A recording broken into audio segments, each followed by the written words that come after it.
an organized level, the amount of pain and suffering, of course, justifies nothing, not what happened just now in a Tel Aviv suburb, not what's happening in Gaza, but it makes more likely that this cycle of anger, of recruitment to resistance, of such actions just becomes more likely, which is why there's an urgent need to step back from this. The generation fighting in Gaza at the moment are those who passed through seeing previous Israeli assaults when their families would have been displaced, seen people, loved ones lost, etc.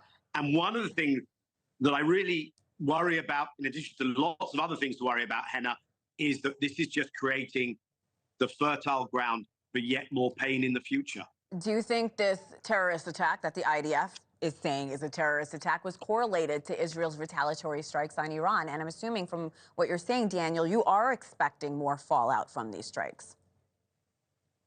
Yes, but this isn't the organized kind of axis of resistance, Sure. balance of forces part of it. This looks like, if it's similar to other things that have happened, an isolated incident. So I think what is the fallout at the organized, planned Israel, its adversaries level is on a different playing field, if we can put it like that, Hena. All right, thank you for that, Daniel. Let's move on to a warning that came today from the IDF. They warned Lebanese residents, to evacuate numerous villages. Does that tell you Israel is not done retaliating despite what they said yesterday?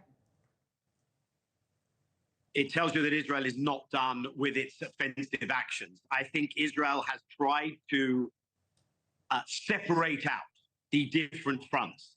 I don't think it's possible. I don't think you will have a de-escalation unless that happens on all fronts, including Gaza. Lebanon goes on with its own dynamic. Gaza goes on with its own dynamic.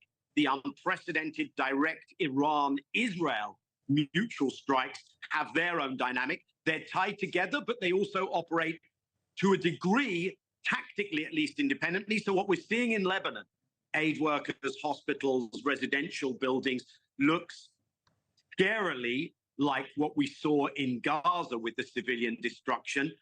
And unfortunately, both of those continue. And the idea that Hezbollah is finished, its senior leadership has been removed, and therefore job done, unfortunately, is wishful thinking. The Hezbollah movement has a capacity still to send rockets into Israel. Hamas is not defeated. Those things are not going to happen on the battlefield because that is not how resistance movements rooted in the public's end. They end when there are political solutions to what are ultimately political problems. And it's the absence of that political solution, that political diplomacy, which looks further away than ever now. I want to go back to Israel's response again against Iran. As we know, it was more muted. Do you think that's because hostage negotiations could begin, we're hoping, imminently? Or was that just the start of the response and the hostages really have nothing to do with it? It was just the beginning. Yeah, so on that Iran strike, we don't know the details.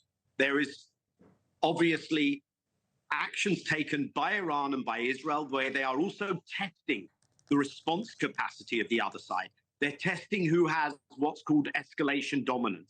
We won't know what really happened. There's also narrative warfare, psychological warfare.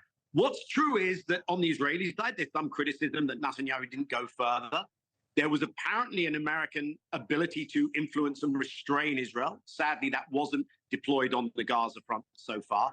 And Iran is depicting this as something that it can absorb. It reserves the right to respond, but doesn't have to do so immediately. That allows a potential for at least a period of de-escalation on that front.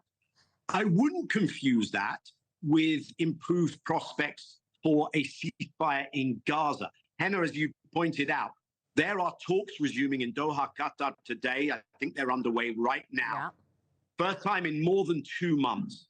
But unfortunately, it doesn't seem, although this would seem like such a good moment to end this, it Absolutely. doesn't seem that's where Netanyahu is at, the hostage families, those in Israel.